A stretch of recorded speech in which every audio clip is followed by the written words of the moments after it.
Hello, guys. Oh, I didn't know that was going to make that sound. Well, I'm trying something different today, and today I'm recording on OBS, not on StreamYard, because I didn't realize that StreamYard has really started to nickel and dime people.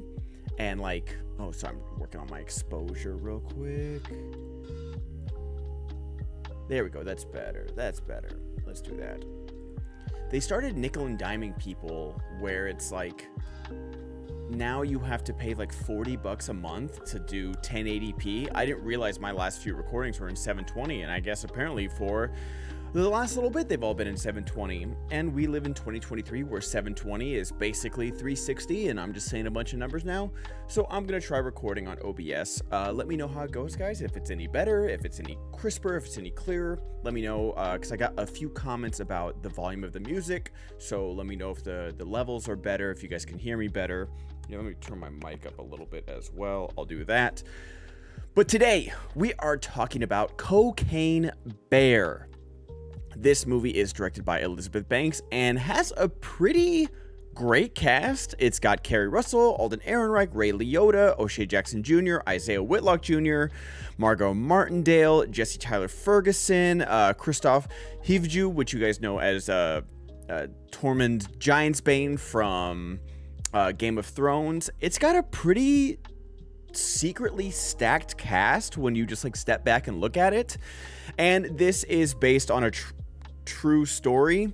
Basically, a tweet went viral in 1985 that a bear found some cocaine in the forest that was dumped off by a drug dealer from a plane that was too heavy. So he dumped a bunch of cocaine, bear found it, ate it, and they found it dead with a bunch of cocaine wrappers around it.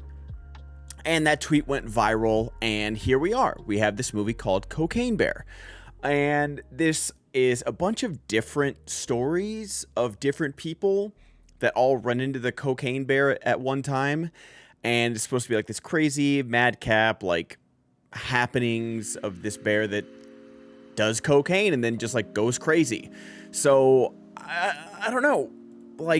I was afraid that this was going to be the new Snakes on a Plane. Where basically you start off with that title and then you make the movie after that. Same exact thing with Cocaine Bear. They started off with a tweet and they're like, okay, let's make a movie out of this and see what we can do. And I don't think it's Snakes on a Plane, because Snakes on a Plane was at least somewhat entertaining. And I'm sure I'm going to be in the minority of this one. And before I do my review of this movie, just know, I know exactly what kind of movie this is. I'm not looking for Citizen Kane. I'm not looking for, I'm doing my best picture recap. I'm not looking for that. I was going in for fun, for some fun kills, some fun jokes, some crazy antics, zany bear on cocaine. The movie's called Cocaine Bear. If you went in with any kind of high art expectations, I don't know what movie you thought you were going to see. So I knew exactly what I wanted from this movie. And some people in my theater, I went to a 10 o'clock screening last night. They apparently were in on it, and I just wasn't. Now, my main problem with this movie is the humor. Because there were, I'll get to other parts later that I did enjoy. But my main part is that, these movies have to be funny. Now, granted, humor is the most subjective thing ever. So some people were laughing in my theater. I didn't laugh one time. I didn't laugh a single time. And that's my biggest problem with this movie. And it's one of those movies where everybody's the comedic relief, where everybody's telling jokes, everybody has a one-liner, every single second has to be filled with some kind of joke. The biggest example of that for me is, they call, you've seen the trailer, they call the EMT workers, and they're walking up to a door and they can't open the door. And the female EMT is like, oh, help me with this. And the guy goes, oh, what about feminism? And it's you can just open the door. It's just constant riffing at all times. And it's just, not everything needs to be a joke all the time. Now, I don't need this movie to take itself seriously in any way, but I need the jokes to land some of the time. And they just don't land at all, ever for me. Like, this is 90-minute movie, and I'm glad it's 90 minutes. I will say that is the best thing about this movie, that it is 85 minutes, I'm pretty sure, with like 10 minutes of credits. And that's the best thing about this movie, is that you are in and out of there. Like, I got there, you know, because I know AMC, you know, all 3 Burbank ones. I go to them all the time. And I went to the 6, which is the underground one, and my showtime was at 10, and it was a last-minute decision, so I got there at like 10:05. Now, granted, usually you can get there 30 minutes late and still be on time, because you have at least 5-6 trailers, the Welcome to AMC, and then the Nicole Kidman Welcome to AMC, and then if you're at like an IMAX or a Dolby screening, you got those. Apparently that didn't happen, and I was 5 minutes late. Like, they started this, no trailers, nothing. I checked my ticket, and I walked in, like, the bear was already, like, ingesting cocaine, and so this movie wastes no time. At least part of it. But the other part is that, you know, we've got O'Shea Jackson Jr. and Alden Ehrenreich, and they work for Ray Liotta, and Alden Ehrenreich is Ray Liotta's son, and he just lost his wife, and he's left his kid with his dad, Ray Liotta, and he's really sad about it. And Margot Martindale is the park ranger, and she wants to hit on Jesse Tyler Ferguson, who's nature conservatist. And then Carrie Russell lost her daughter, played by Brooklyn Prince, and her friend Christian Convery. It's just like, there's so much going on. And while I understand that you need to have a little backstory for your characters for us to like care if they live or die, but I feel like, on the opposite hand, you kind of shouldn't care if they live or die, because this is Cocaine Bear, and these are all supposed to be like basically cannon fodder for these people to just get eaten alive or, you know, shredded or something. And I will say, that scene that I alluded to with the EMTs, that is a genuinely good scene, because you get you get some good kills, you get some madcap zany action. I feel like I've said that a lot, but it's just how this movie wanted to be. And in that 7 minute scene, you get that. And if the movie had kept up that energy for the rest of it, even if I hadn't found it funny, I would have found it like entertaining or exhilarating or something.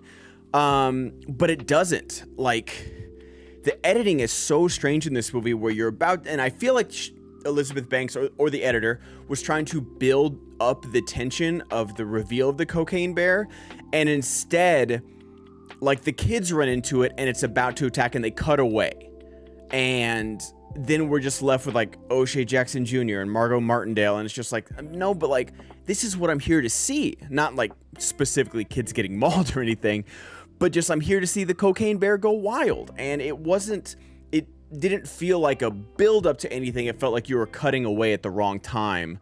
And so it's just a strange movie that you took this concept, and I was bored. I was just bored by this movie, and it was so unfortunate because, again, I went to a 10 o'clock showing. It's 90 minutes. I'm there. I am there to see the Cocaine Bear and have a crazy good time and laugh at some fun kills. And the tone was all over the place. You know, we went from, I'm trying not to use the word zany, we went from these wild kills with like, oh, I'm getting my leg chewed off, to then like this really serious moment with Ray Liotta and like why he needs the cocaine. And I don't want to go into any spoilers or anything like that. Then there's really spoilers in this movie, but it just felt so strange. And a lot of the kills happen off screen. And like, I don't need this to be the bloodiest, craziest movie, but like, you're here to see a bear maul a bunch of people, are we not? Am I taking crazy pills here?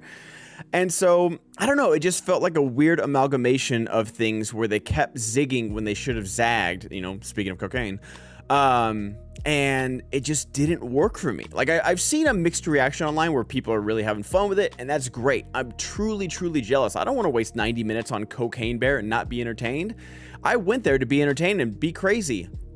And again, maybe it goes back to the same thing I said about my Violent Night review, where you should see this with friends. You should see this with a few drinks in you or something like that, you know, like, and maybe that was my own mistake and I didn't see it in the right setting, but I didn't see it in an empty theater. My theater was pretty full for a Thursday 10 o'clock showing. And like I said, they were into it. I was one of the few that was not. And even so, it didn't get me there, and that's truly unfortunate. I love the cast. I don't know how I feel about Elizabeth Banks as a director. I love her as an actress. She's an amazing actor. But it just didn't work. And when you have like a goofy looking CGI bear, you gotta make it up with some funny jokes, some good kills, some crazy action. And besides that one EMT scene, there wasn't much of it. And it didn't work for me on any level. But let me know what you guys thought, because I could be in the minority about this, and it seems like I was, at least in my theater. And I'm jealous. I wanted to have fun. Like I was looking forward to this movie when I saw the trailer. I was like, this looks like a good time. And then the closer I got to it, I was like, oh, this could be Snakes on a Plane. But even Snakes on a Plane has like its, fun snake biting a guy's dick and stuff like that. Like it's got like some crazy kills and stuff like that. But this one didn't have it for me. It just didn't have it. And that's truly unfortunate. But thank you guys so much for watching. Thank you to my patrons who are seeing this a few days early. If you guys want to subscribe on Patreon, patreon.com/TheBenGoddard. You get these reviews early, and on top of that, I'm doing a whole Oscar run. I'm reviewing all the Best Picture noms that I haven't seen. And if I have time, I'm going to go back and do, Everything Everywhere, Top Gun, stuff that I saw during the year as well. So go over to Patreon, guys. There's a lot of stuff there. I'm really working overtime. But if not, thank you so much. Give it a thumbs up if you appreciate it. Thank you so much, guys. Have a great day. Bye-bye.